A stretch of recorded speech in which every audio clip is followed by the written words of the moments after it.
You've been sending out resumes for weeks. You've sent dozens. You've sent even 100.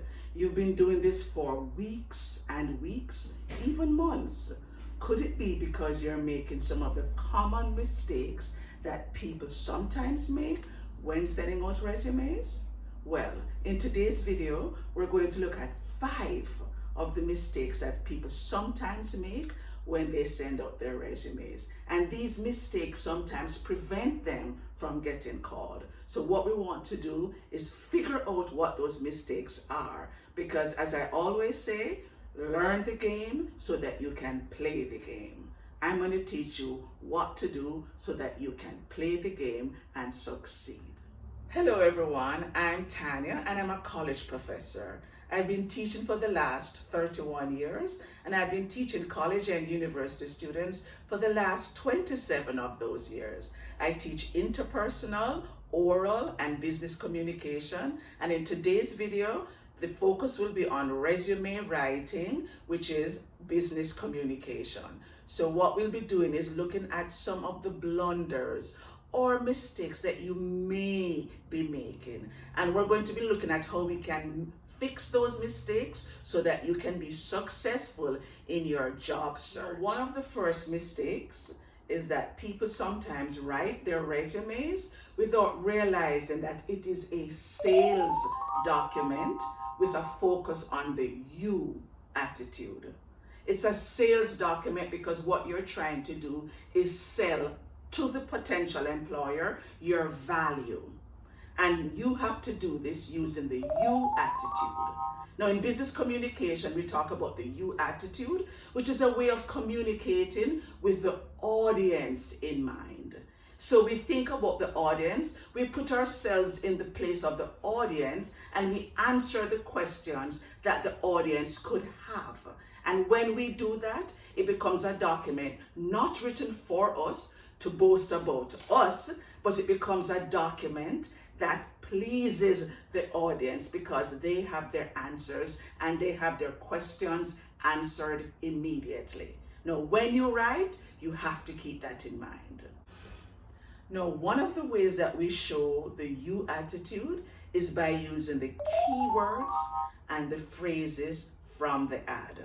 We want to look at the ad, we want to look at the words that they use, and we want to use as many of the words in the advertisement that we can. Now let me demonstrate this by looking at an ad that was placed for a med rep for a pharmaceutical company. So the key responsibilities for this med rep position are identifying and establishing new business, negotiating contracts, demonstrating or presenting medical products, reviewing sales performance, maintaining detailed records. Now those were the responsibilities. Now these are what they identified as their key skills that they need. Sales skills, confidence, strong interpersonal and communication skills, and organizational skills. So that's what they want.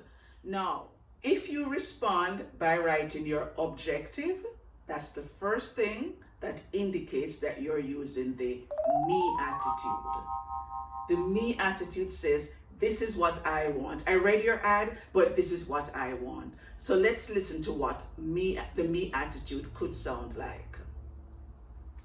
Hardworking sales professional with strong work ethic and a desire to use my well-honed skills and experience as I grow and develop.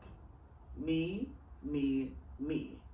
Now, using an objective is no longer advised. What you should do is either write a summary or a profile. Now, let us look at what the you attitude could sound like. Accomplished and organized medical sales representative with strong interpersonal and communication skills and experience in all phases of the medical products sales process. History of developing new business for highly technical medical products and achieving sales growth. The difference between those two is that one had the applicant in mind, the me attitude, whereas the other one had the employer in mind and used the you attitude. Now remember guys, that whenever we apply these days, most times resumes are put through a ATS, applicant tracking system, which is really a software, and the aim of that software is to pick up the keywords. And unfortunately, you may be qualified, but because you didn't use the keywords, you don't come up as a worthy applicant. I know it's sad. I know that's very hard to accept, but that is the reality. Now, one of the tools that you can use to ensure that you're using the keywords is JobScan, and I'm going to put a link below, and you can always upload your resumes there, and that will give you some initial feedback. I know it's hard to accept that you could be qualified and miss out just because of a computer, but people, keep in mind that when you learn the game, you can win at the game. And that's all you're trying to do right now, win.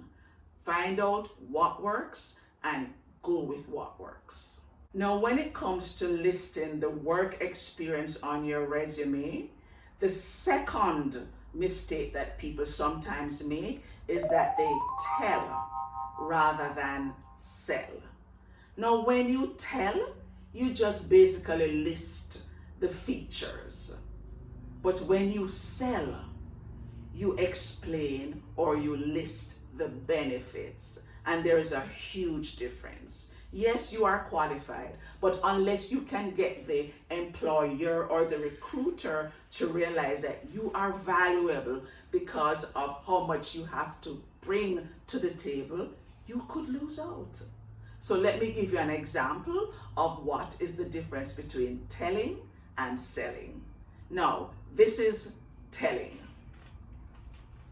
Responsible for all aspects of customer lending at the branch level. You've just listed your duty. But if you wanted to sell it, this is what you could say.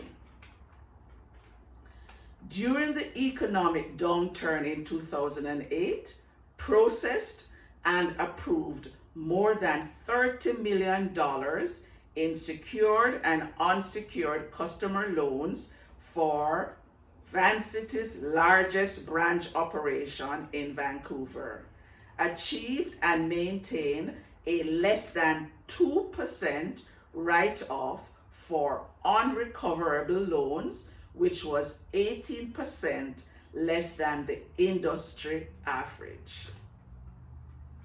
A lot more words, yes, but at least the employer came away knowing your value because you didn't just tell what you did, but you sold what you did. Now, whenever you're writing your accomplishments and you want to sell, there's a format that you can follow, and it's the CAR format. Now, there are many acronyms. There's STAR, there is CAR, there are so many, but the simplest one that you can use is the CAR, which is challenge, action, results. Now, if you look back at what I just read, you will realize that the challenge was included, the action you took was included, and the results. So when you're writing your accomplishments, make sure that you follow the CAR method, which is a way of telling a story. So that's the second thing that you may be doing, which is a mistake. You are telling and not selling. Now, the third mistake that you could be making is in terms of formatting. Remember, recruiters who are doing this every day and who have been doing this for a while have an expectation. If you do not meet that expectation, they may not give you a chance. So make sure that when you do your resume, it is well formatted, with your name at the top in a bigger font and in bold, with 1-inch margins on either side, with bulleted points, not long blocks of text. Make sure that there's enough white space and make sure that it is attractive. So I'll have a link below and you can just follow that model. And once you do, you'll get rid of that potential mistake. Remember guys, learn the game so you can play the game and win. Now, the fourth mistake you could be making is that you could be applying for jobs and you're not qualified in the essential areas. Now, when you apply for a job, you don't have to be qualified for everything.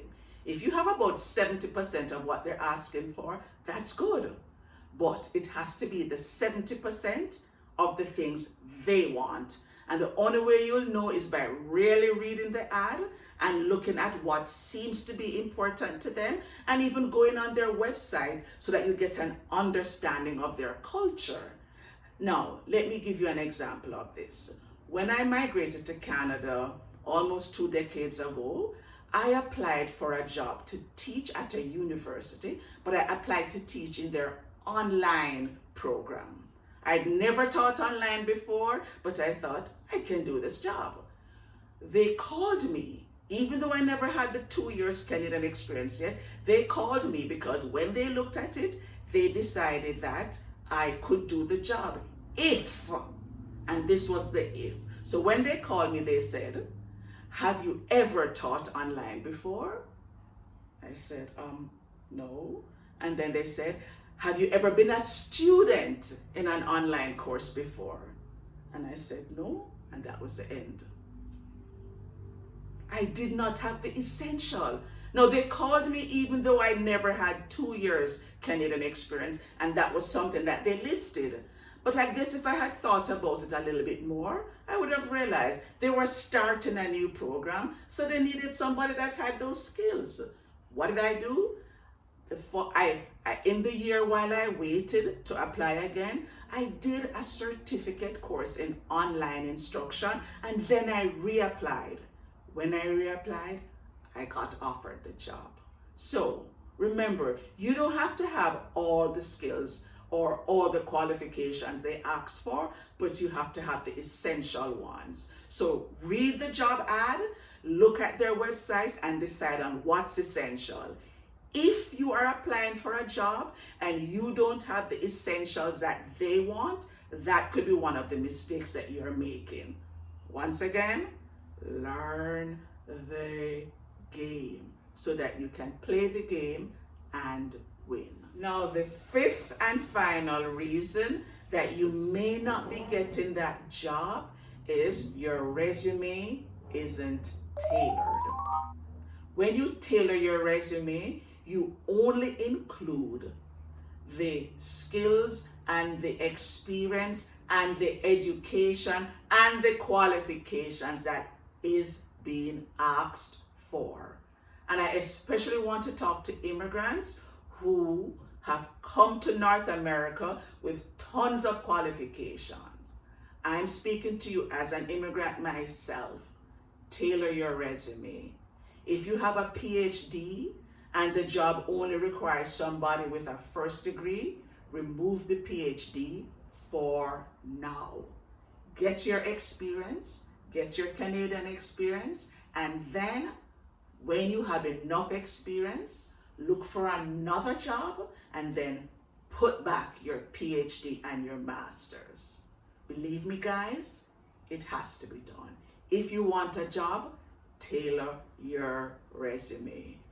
Learn the game so that you can play the game and win. So, thank you for watching, guys. I hope you learned something today. I hope this was useful. If you have any questions, please let me know. I'll be happy to answer. Remember, like, share, comment, and subscribe. Until I see you in the next video, bye for now.